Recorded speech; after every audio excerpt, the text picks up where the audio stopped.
My name is Lily Wilson. I'm 29 years old, and until 3 months ago, I thought I was living a dream life. I managed social media accounts for influencers, brands, and content creators. My job was simple: make people look good online, build their following, craft their image, schedule their posts. I was good at it, really good. Thomas was my biggest success story. When we met 2 years ago, he had 50,000 followers on Instagram. Now he has 2.3 million. He's a travel and lifestyle influencer. Perfectly curated photos of exotic beaches, luxury hotels, gourmet meals. His feed looked like a magazine spread. People loved him. Brands paid him thousands for a single post. And I loved him too. Or at least I thought I did. We met at a digital marketing conference in Los Angeles. I was there representing my small agency. Thomas was a panelist, talking about authentic content creation. I remember thinking how ironic that was, since nothing about influencer life is really authentic. But he was charming, funny, good-looking in that effortless way that photographs well. After his panel, he came up to me at the coffee station. "You asked the best question," he said.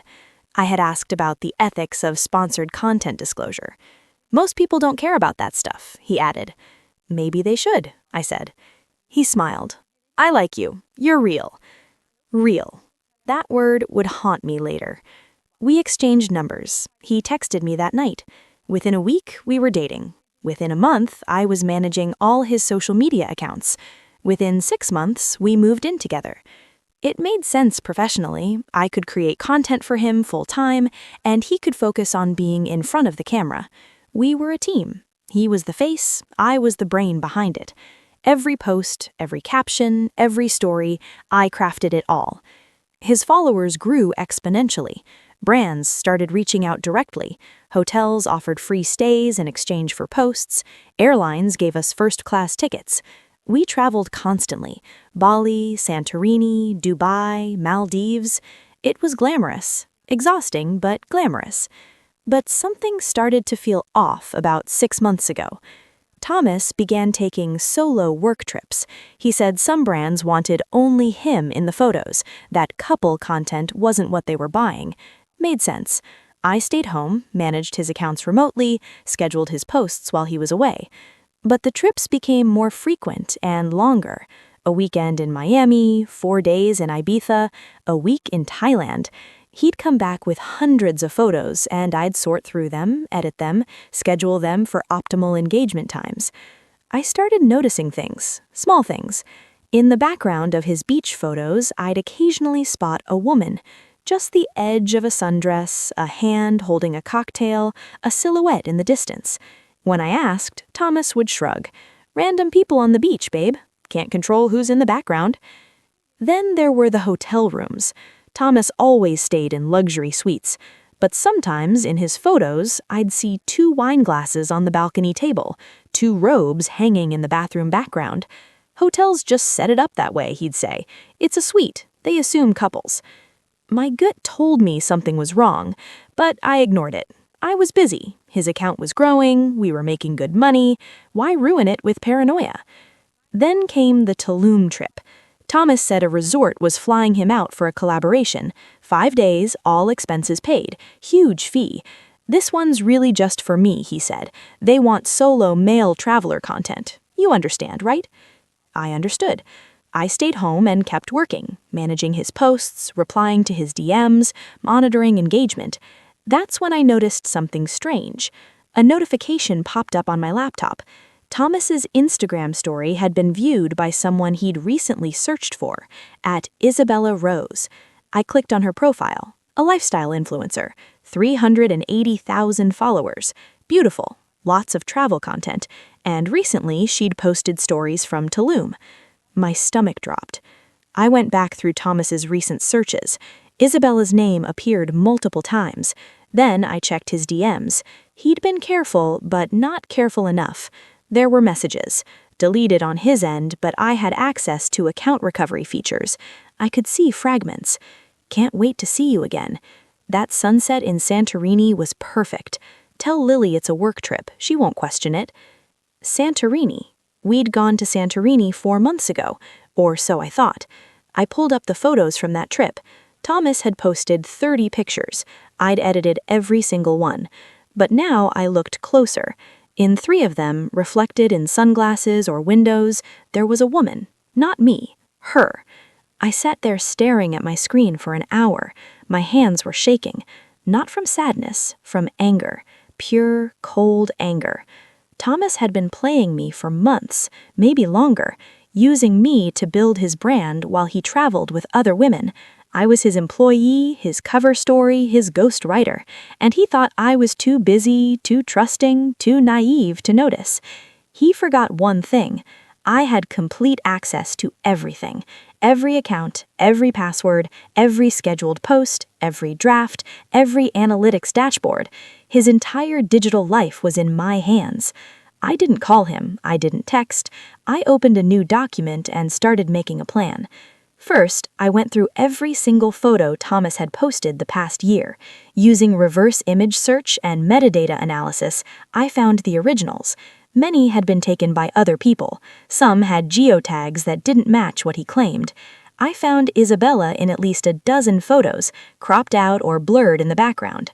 Then I checked his business emails. Thomas wasn't careful with those either. I found hotel confirmations, always booking double occupancy, always 2 guests. Flight bookings showing his name plus 1 other passenger. Credit card statements. Thomas had given me access to his business card for expense tracking. Dinners for 2, couples spa treatments, jewelry definitely never gave to me. But the real gold mine was the cloud storage. Thomas backed up all his photos automatically, including the ones he never posted, the raw, unedited shots. And there they were, hundreds of photos. Thomas with Isabella, kissing on beaches, in bed together, at romantic dinners. Not just Isabella either. There were 2 other women too. Different trips, different cities, same pattern. I spent 3 days documenting everything. I created a timeline, matched photos to dates, cross-referenced social media posts with actual locations, built a spreadsheet showing every lie. The evidence was overwhelming. Thomas wasn't just cheating, he was running a systematic operation, using his influencer status to meet women, using me to maintain his online image, and using brand money to fund his affairs. I felt sick, but I also felt something else, clarity. For the first time in months, maybe years, I saw the situation exactly as it was. Now I needed to decide what to do about it. Thomas came back from Tulum on a Tuesday afternoon. He walked in with his usual swagger, tanned and smiling. "Babe, I missed you." He tried to hug me. I stepped back. "How was the trip?" "Amazing. Got some incredible content. The resort was perfect. Wait until you see the photos." "I bet," I said. My voice was flat. He didn't notice. He never noticed. "I'm going to post the Tulum content starting tomorrow. I've already edited the photos you sent."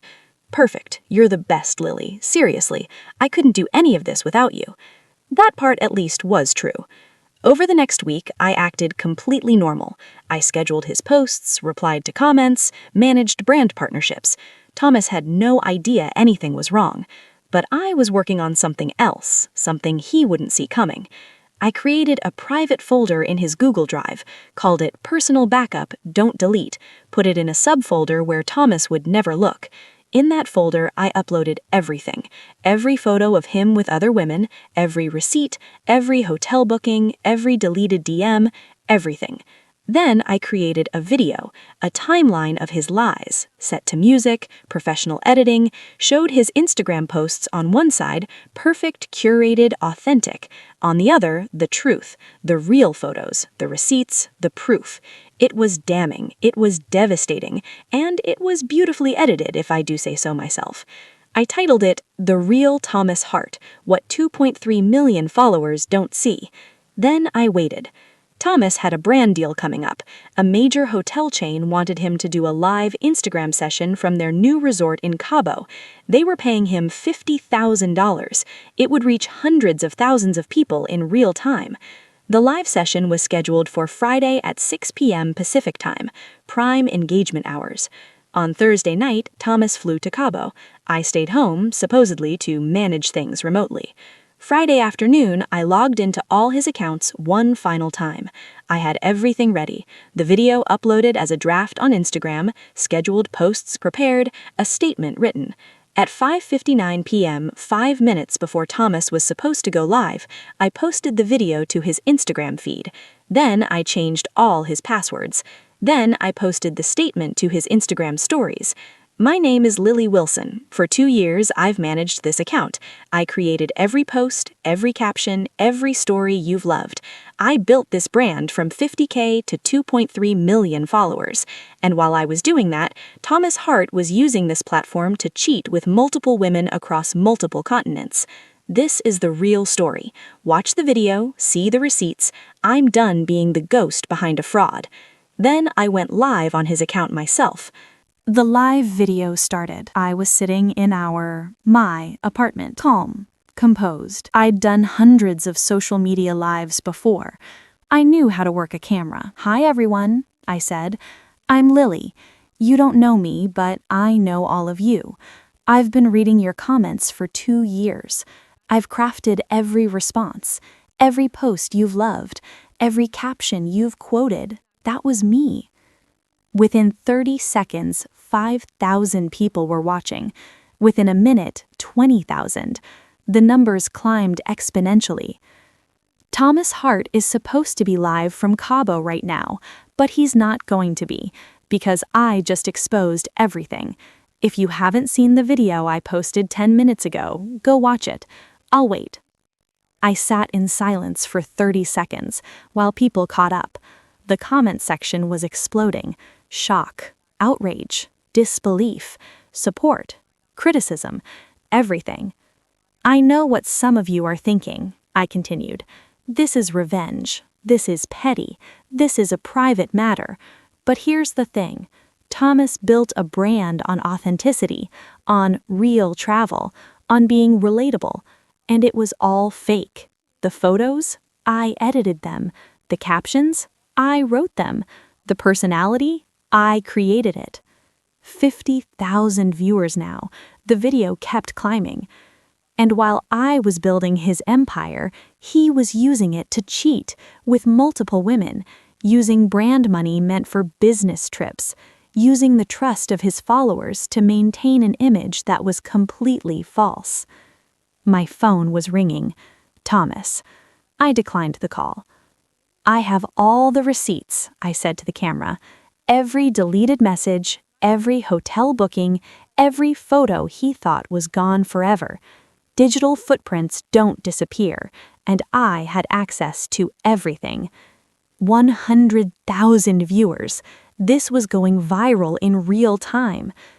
"So why am I doing this publicly?" I continued. "Because Thomas's brand was public. His lies were public. He profited off your trust, your engagement, your loyalty.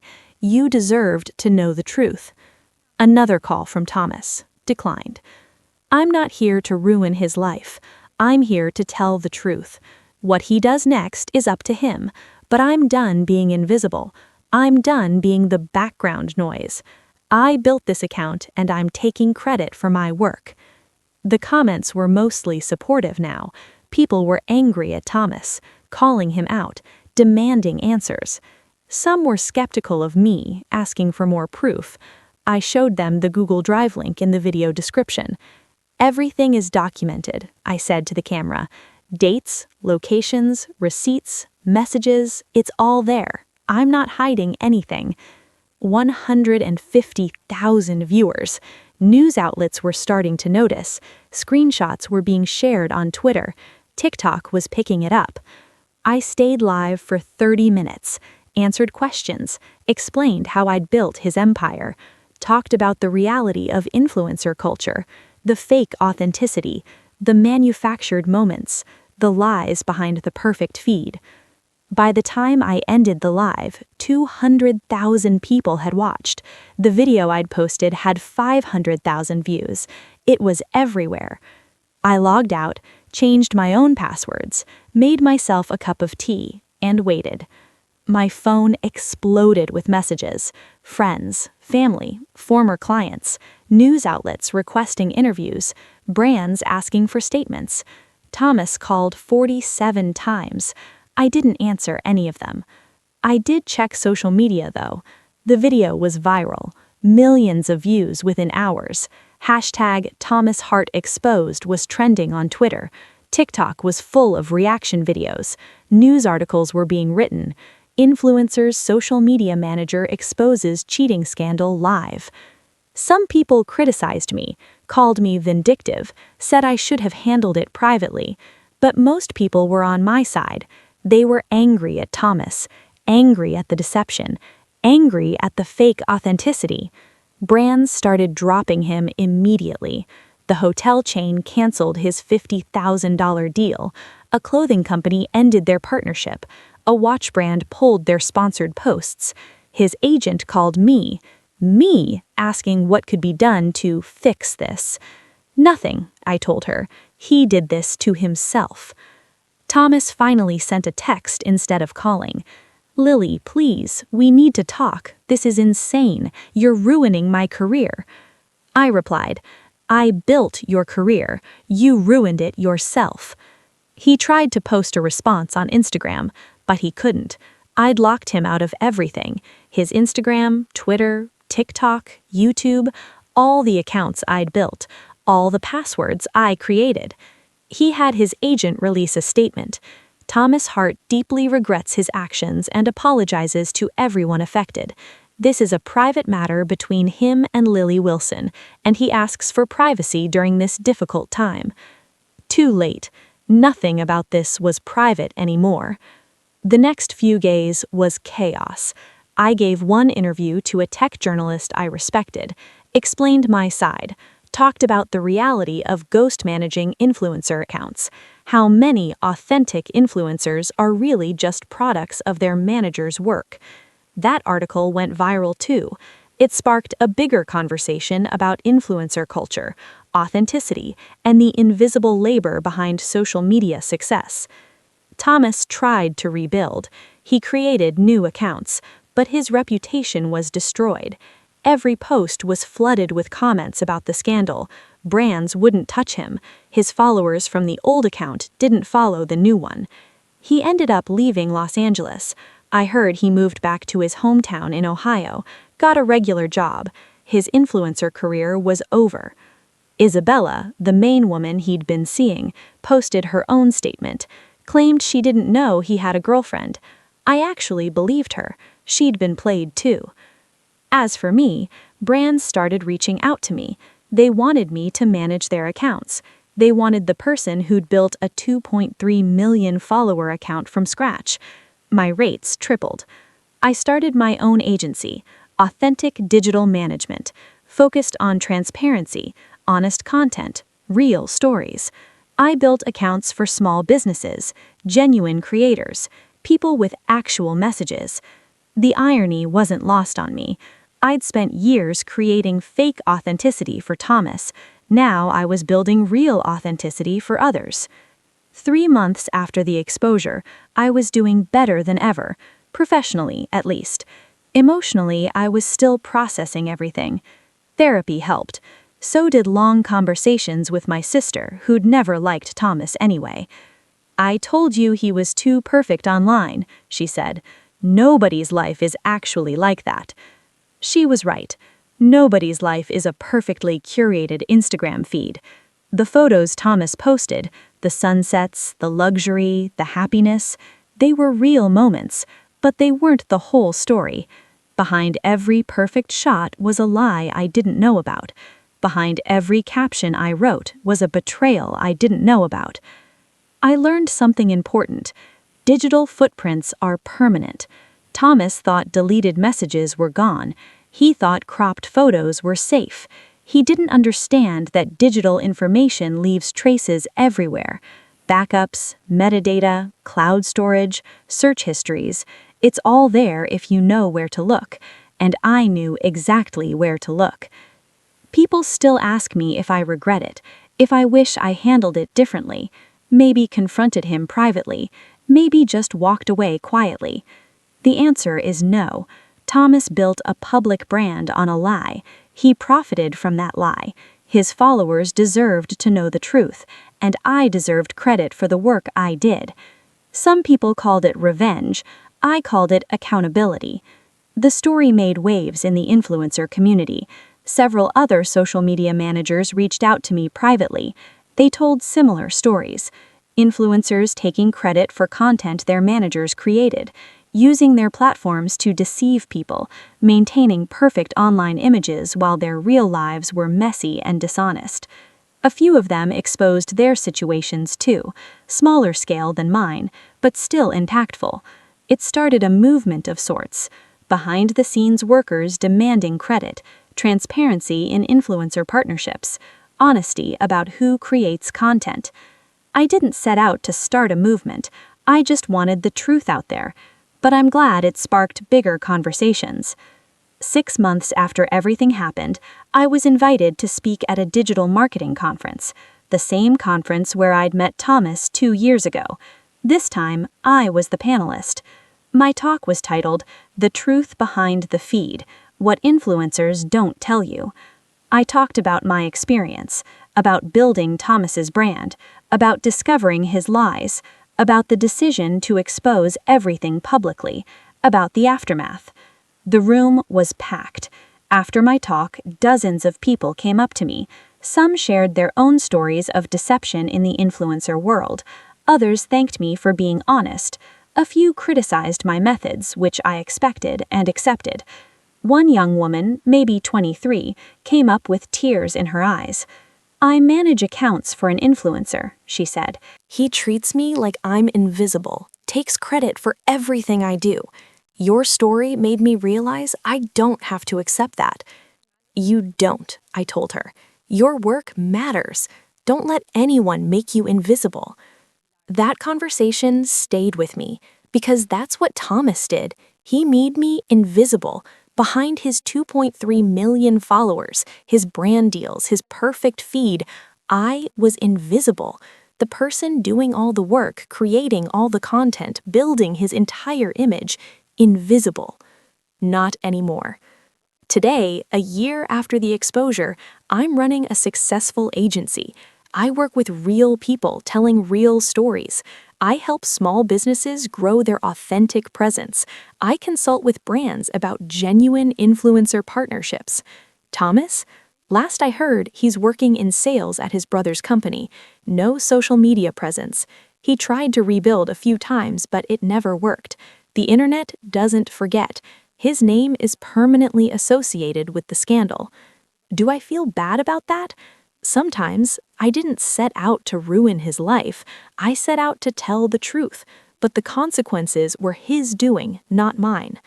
I learned the most important lesson: trust your instincts. When I first noticed those wine glasses in the background, those cropped out figures, those suspicious trips, my gut told me something was wrong. I ignored it because I was busy, because I wanted to believe him, because confronting the truth was scary. But instincts exist for a reason, and in the digital age, instincts plus access to information is a powerful combination. I also learned about the power of platforms. For 2 years, I built Thomas's platform without recognition. When I finally used that platform to speak my truth, it reached millions. That's the power of social media. It can build you up or tear you down in an instant. Thomas forgot who held that power. He thought the platform was his, but I built it. I managed it. I controlled it. And when he betrayed me, I used it. Some people still debate whether what I did was right, whether public exposure was justified, whether I should have just walked away. Here's what I know. Thomas made his betrayal public by posting fake content to millions of people. He profited from deception. He used a public platform to maintain a false image. So I used that same public platform to reveal the truth. Fair? Maybe not, but neither was building someone's career while they betray you. The story eventually faded from the news cycle. New scandals emerged, other influencers got exposed, life moved on, but the impact remained. I still get messages from people who saw the live video. Some tell me I inspired them to leave bad relationships. Others say I helped them see through influencer marketing. A few thank me for giving credit to the invisible workers behind social media success. Those messages matter to me because the story was never just about Thomas and me. It was about truth, accountability, and refusing to be invisible. I'm 30 now, single, focused on my business, still working in social media but with clear boundaries. I don't manage accounts for people I'm dating. I don't make myself invisible for anyone's brand. And I never, ever forget. In the digital age, everything leaves a trace. Deleted messages can be recovered. Cropped photos have originals. Search histories tell stories. Digital footprints are permanent.